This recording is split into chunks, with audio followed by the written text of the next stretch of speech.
Initially, there are 13 maps, and there'll be more maps that we're already working on. So you'll see a good variety of maps, both maps that you'd never see in single player, and you'll see maps that are repurposed from single player, but will play very, very differently than what they are in single player.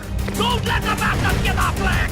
So Roundhouse has got this very good classic Call of Duty feel, but in a way where you can also have vehicles in it, so the tanks will show up in Roundhouse. I think that map will kind of come up and establish itself as sort of the new experience that people will expect from Call of Duty games.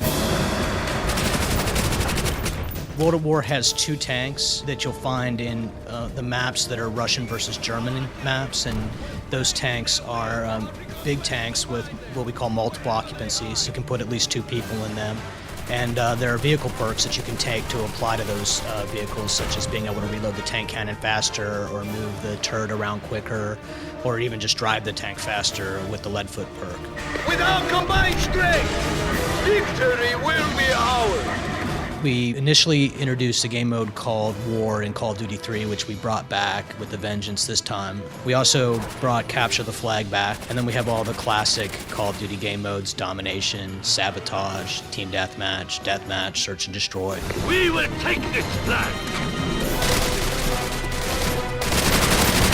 War is about capturing a series of objectives in a linear order. And when you work with your team in war, what will happen is you will gather what we call momentum points. And once you fill your momentum meter, you will eventually earn Blitzkrieg. And once you earn Blitzkrieg, you can capture flags faster. So it's about steamrolling the opposition and powering through the flag captures. There's 6 grenades in Call of Duty World at War. We, of course, have a classic frag grenade, a smoke grenade, a signal flare, and a taboon poison gas grenade, as well as a Molotov cocktail. The Molotov cocktail you can cook indefinitely, and then it's a one-hit kill if you slam somebody over the back with it.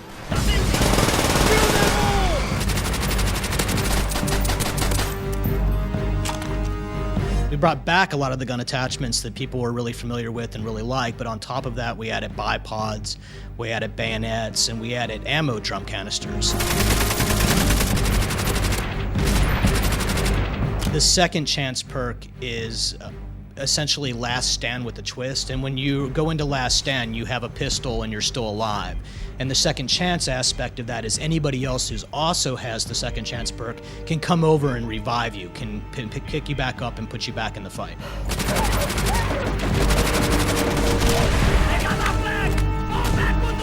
The first level of Prestige, you'll unlock a gamer pick, as you will at the 10th level of Prestige.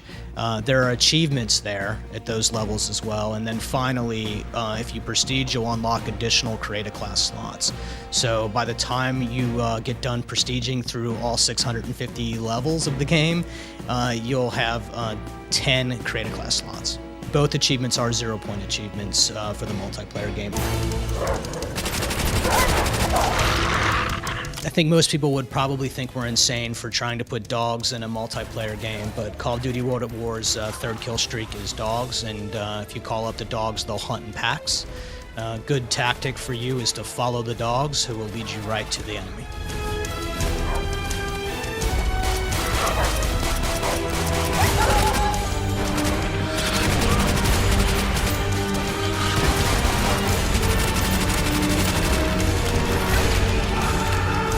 I think the most powerful kick-ass thing is probably the tanks. I mean, they are uber machines of war. You have to deal with them. A well-manned tank with 2 people can hold down major choke points and force the enemy to deal with that situation.